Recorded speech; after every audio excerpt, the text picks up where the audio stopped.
I want to start today's episode with a small confession. Several years ago, we did a big family trip to Maui with my husband's extended family, and I rented a car for the entire stay. We were in Ka'anapali, which is a gorgeous resort, beachfront path right outside the door, restaurants within walking distance, everything we needed basically just steps away. And for at least 3 or 4 days of that trip, the car sat in the parking lot collecting dust while I paid both the daily rental rate and the resort parking fee. It stings a little every time I think about it. So if you're planning a Hawaii trip and wondering whether you actually need a rental car or how you'd even pull off a trip without one, you're asking exactly the right question. And today I'm going to give you a really honest answer, island by island.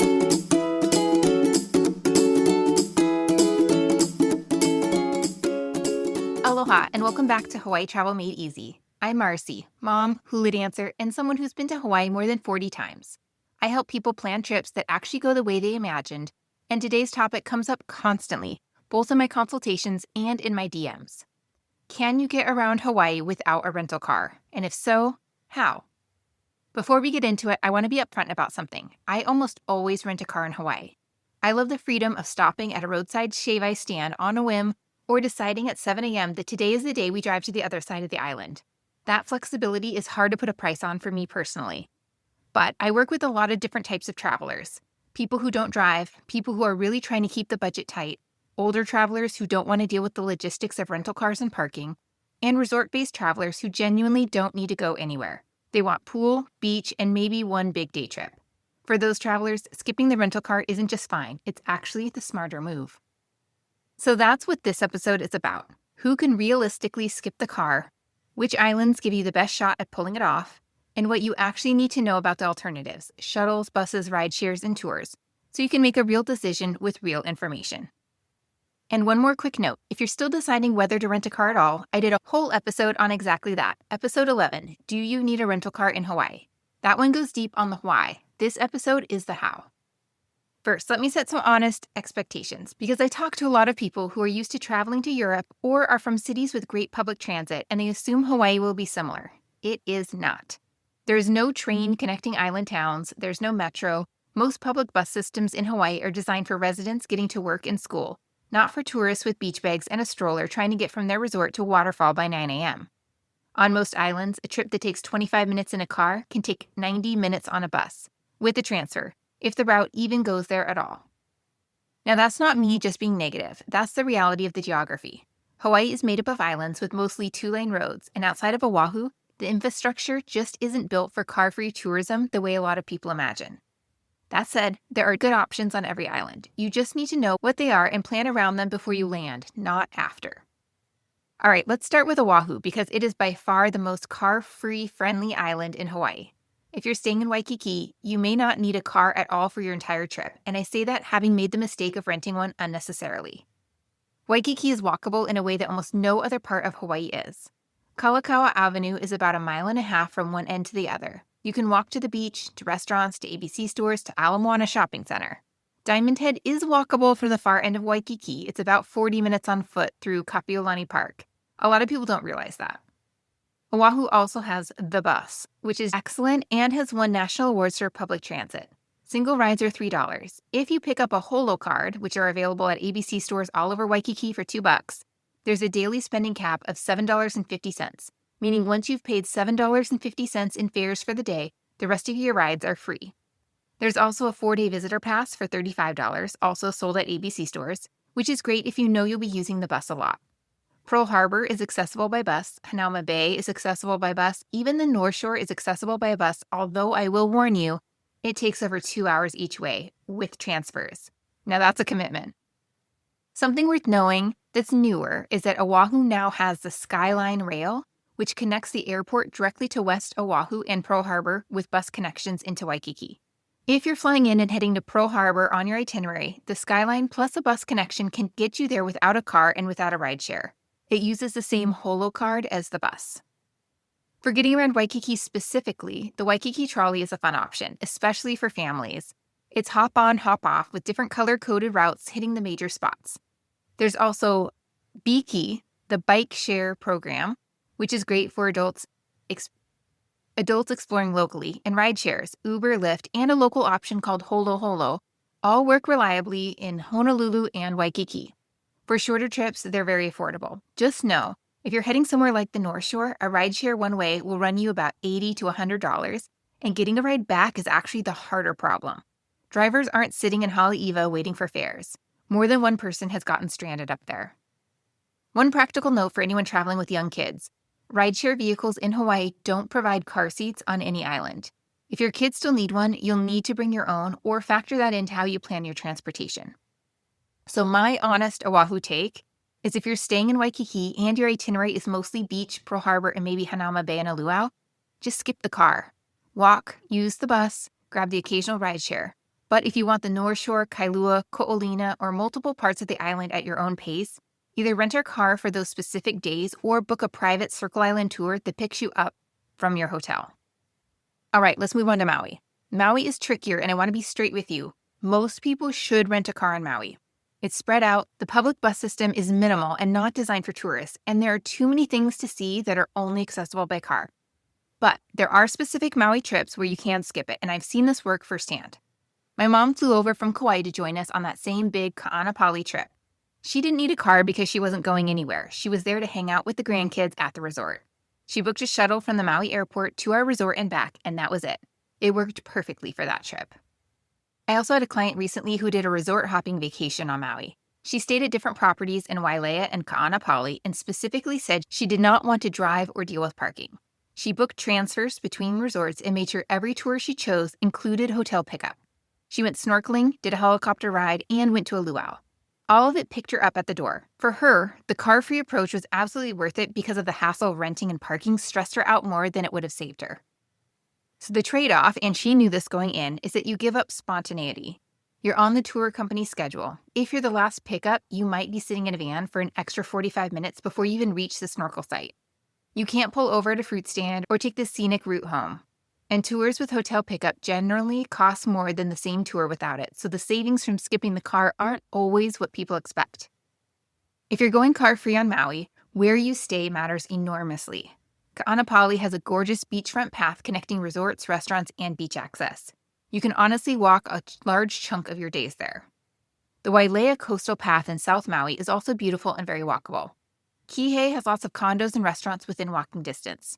What you don't want is to be car-free somewhere in upcountry or along the road to Hana. That's a completely different situation.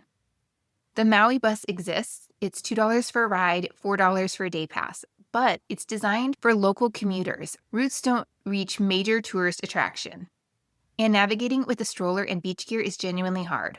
Rideshares work in the resort areas but get unreliable and expensive once you head anywhere remote.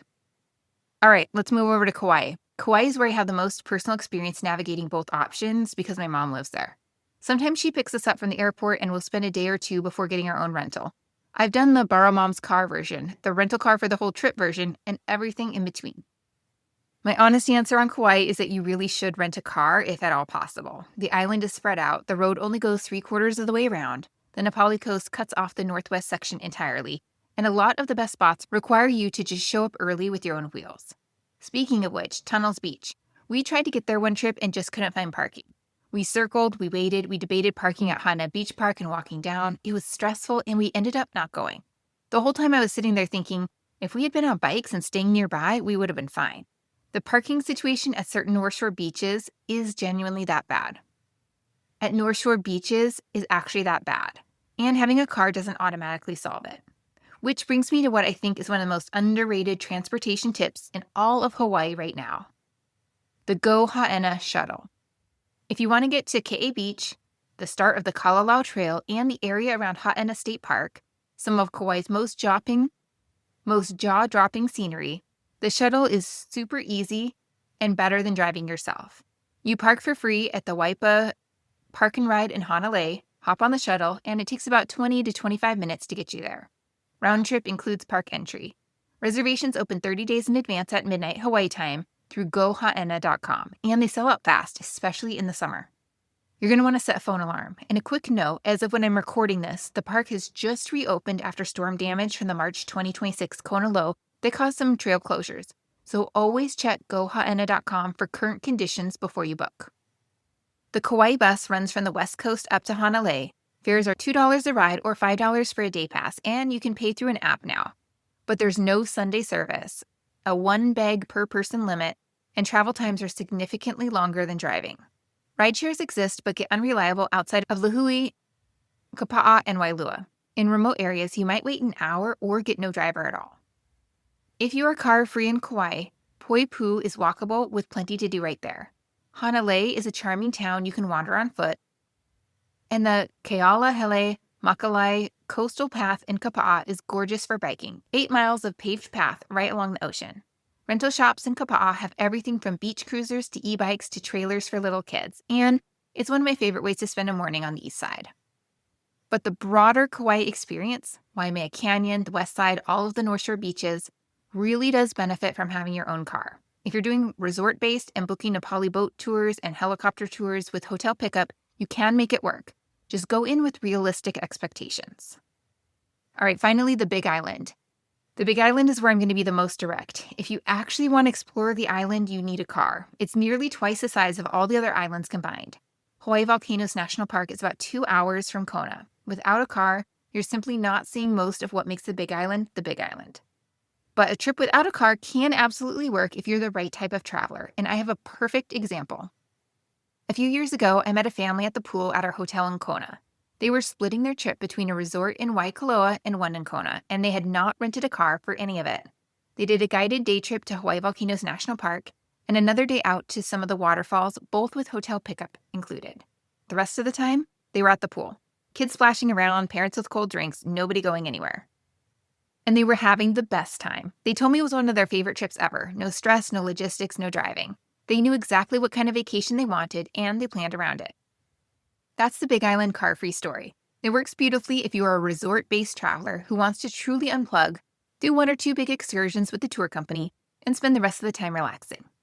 Ali'i Drive in Kona is actually quite walkable, with coffee shops, restaurants, and little boutiques you can wander on foot. And tour operators will pick you up from most Kona and Waikoloa resorts for the major attractions. The trade-off, same as everywhere, you're on their schedule. Tours to Hawaii volcanoes can include multiple hotel pickups before you even leave Kona, which eats into your actual park time. That's worth knowing going in. If your Big Island trip is all about the volcanoes, black sand beaches, Mauna Kea, the Hamakua coast, rent a car.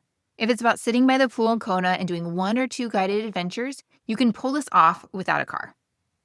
Okay, let's talk money, because this is where I see people have the biggest misconceptions. Skipping a car rental does not automatically save you money. It completely depends on how you're replacing it. If you're in Waikiki, walking most places, using the bus for $7.50 a day max, and grabbing the occasional $20 rideshare, yes, you are saving money compared to the $70 plus daily rental with $40 overnight parking on top of that. That math works clearly in your favor. But here's where it gets tricky. I had a client who was really excited about skipping the car on Maui to save money. We added up what her itinerary actually cost with tours that included hotel pickup, and she was honestly surprised. Those tours carry a real premium for the convenience. A snorkel tour without pickup might be $100 a person. That same tour with pickup from Ka'anapali could be $130 or more. Do that for a couple of excursions, and you've easily spent what a 3-day rental would have cost without any of the flexibility. She still chose to go car-free because the logistics stressed her out so much. And that's a completely valid reason, but it was an informed choice, not an assumed savings. Before you commit either way, it's worth pulling up your actual itinerary. What do you want to do? What do those tours cost with and without pickup? What a few days of rental car plus parking would run? And comparing the real numbers. You might find the car wins on price, or you might find going car-free actually costs more but makes your trip easier, and that trade is worth it. Both answers are fine. Just make a real decision. All the resources I mentioned, island planning guides, email courses, and my trusted list of tour operators and car rental options are all at hawaiitravelwithkids.com under Hawaii Resources. That's where I keep everything in one place. Before we wrap up, I want to address something I know a lot of people are thinking. What about doing both? This is actually what I recommend for a lot of travelers. Spend your first few resort-based days car-free. Walk, use shuttles, take a tour. Then rent a car for 2 or 3 days when you want to explore. You avoid paying for a rental and parking on days you don't need it, and you still get the freedom when you want it. I've done this on Kauai when my mom visits. Car-free for a couple of days while she's picking us up and showing us around, and then we get our own car when we want to go somewhere she isn't. It works really well. On Oahu especially, the hybrid approach is almost always the right answer for people who want to spend most of their time in Waikiki but still want a North Shore day. Now, who is the car-free approach actually a good fit for? It works really well if you're a resort-based traveler who defines vacation as beach, pool, food, and 1 or 2 curated experiences. It works if you don't drive and you've accepted that your trip will just look different than somebody who rents a car. My friend who doesn't drive visited Maui with her teenage son and had a wonderful trip. She knew they weren't going to explore the whole island. She picked a great home base, booked a few specific things she wanted to do, and embraced the pace of it. She wasn't trying to do what a car-renting traveler would do, and that was exactly the right mindset. It's harder if you have very young kids and a lot of gear because public transit with a stroller and a beach bag and a 5-year-old is a real logistical challenge.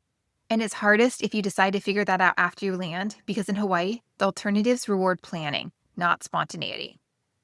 If you're in the middle of planning and not sure whether your specific itinerary works without a car, or if you have a car but want to make sure that you're not overcomplicating things, that's exactly the kind of thing I work through in consultations. You can book a 60 or 90-minute session at hawaiitravelwithkids.com under Hawaii Travel Consultant, and we'll go through your actual trip together. Or if you already have an itinerary built and you just want a second set of eyes on it, the Hawaii Itinerary Audit is $50 and you'll get detailed written feedback within 2 business days. That's at hawaiitravelwithkids.com under Hawaii Itinerary Review. And again, all the resources I mentioned today, guides, courses, trusted tour operators, car rental options, are all at hawaiitravelwithkids.com under Hawaii Resources. Mahalo for listening, and if this episode was helpful, please share it with someone who's in the middle of planning a Hawaii trip and going back and forth on the car question. I'll see you on Wednesday. Aloha.